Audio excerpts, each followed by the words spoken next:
அஸ்ஸலாமு அலைக்கும் வரஹ்மத்துல்லாஹி வபரகாத்துஹு நஹ்மதுஹு வ நுஸல்லி அலா ரசூலிஹில் கரீம் அம்மா பாத். நபிகளார் நம்மை போன்றவர்களா என்ற தொடரில் 11வது தொடர். அன்பிற்குரியவர்களே, இந்த பதிவிலே நாம் பார்க்கக்கூடிய செய்தி நபிகளாருடைய கல்வி ஞானம்.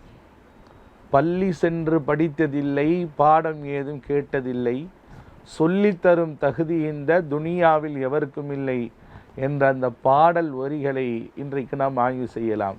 ரசூலுல்லாஹ் எந்த பள்ளிக்கூடத்துக்கும் போகலைங்க, யாரிடத்திலும் மண்டியிடலைங்க. ரசூலுல்லாவுக்கு எந்த ஆசிரியரும் கிடையாது, ரசூலுல்லாவுக்கு எந்த பயிற்சியாளரும் கிடையாது. ஆனால் உலகத்திலே மாமேதையாக திகழ்ந்தவர்கள் நபிகள் நாயகம் ஸல்லல்லாஹு அலைஹி வஸல்லம் அவர்கள்.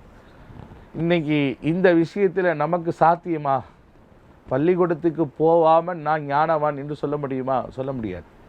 இன்றைக்கி பள்ளிக்கூடத்துக்கு போய் கல்விக்கூடத்துக்கு போய் கல்வியை கற்றுக்கிட்ட நிறைய பேரே பாதி மைண்டில் தான் இருக்கிறான். இப்போ அப்படி இருக்கும்போது ரசூலுல்லாஹ் ஒரு உம்மி நபி, எழுதவும் படிக்கவும் தெரியாத ஒரு நபி. ஆனால் எல்லா நபர்களுக்கும் அவர்கள் ஆசான், எல்லா விஷயத்திலும் அவர்கள் ஒரு முன்னோடி. நபி அவர்களுடைய வாழ்க்கையில் எல்லோருக்கும் ஒரு ரோல் மாடல் இருக்கிறது. பாருங்கள், கல்வி இல்லாமல் ஒரு கல்வி மாமேதை, இது ரசூலுல்லாஹ்வுடைய வாழ்க்கையில் மட்டும்தான் பொருந்தும். இந்த விஷயத்தில் நாம் நபி அவர்களுக்கு ஒப்பானவர்கள் இல்லை என்பதை இதுவே பெரிய ஆதாரம். ஏன் அல்லாஹ் இப்படி ஆக்குனா அப்படின்னா, ரசூலுல்லாஹ் தான் எல்லாத்துக்கும் ஆசிரியராக இருக்கணும்.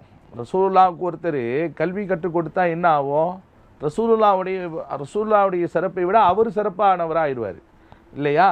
அதனால தான் அல்லாஹுவே ஆசிரியனாக இருந்தான். அல்லாஹுவை மூலமாக ஜிப்ரீல் அலைஹிஸ்ஸலாம் மூலமாக ஸல்லல்லாஹு அலைஹி வஸல்லம் அவர்களுக்கு கல்வி ஞானத்தை கொண்டு வந்து சேர்த்தார்கள். அப்போ அல்லாஹு தான் ஆசிரியர்.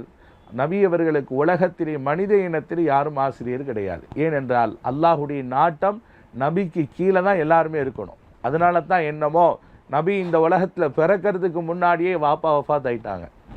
ரசூலுல்லாஹ்வுடைய தந்தை அப்துல்லா ரலியல்லாஹு அன்ஹு அவர்கள் வஃபாத்தானதற்கு காரணம் என்ன? நபியை விட அப்துல்லா ரலியல்லாஹு அன்ஹு அவர்கள் உயர்த்தி பேசப்படக்கூடாது என்பதற்காக. ரசூலுல்லாஹ் ஹயாத்தாக இருக்கும்போதே 3 ஆண் பிள்ளைகளும் வஃபாத்தாகி விட்டார்கள். ஏன்? நபியை விட தன் பிள்ளைகளை மேலாக அவர்கள் பேசிவிடக்கூடாது என்பதற்காக.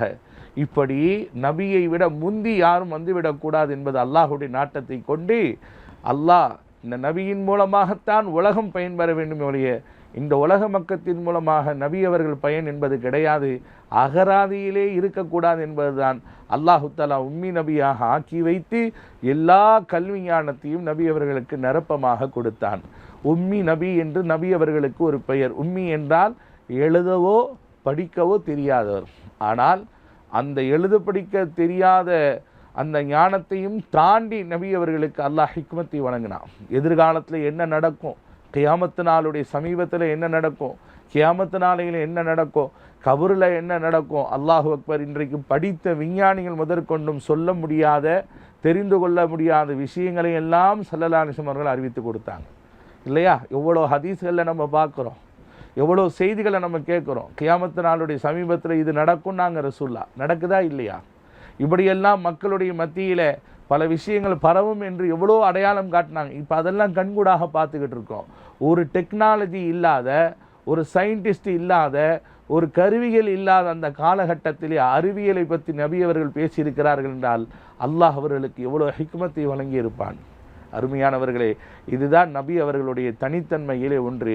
எழுத படிக்க தெரியாத நபியாக இருந்து எல்லா ஞானங்களையும் அறிவித்து கொடுத்த மாமேதை நமது நாயகம் ஸல்லல்லாஹு அலைஹி வஸல்லம் அவர்கள். இந்த விஷயத்தில் கூட நபி அவர்களுக்கு ஒப்பாக நாம் இல்லையே. சிந்திப்போம், உணர்வோம். அஸ்ஸலாமு அலைக்கும்.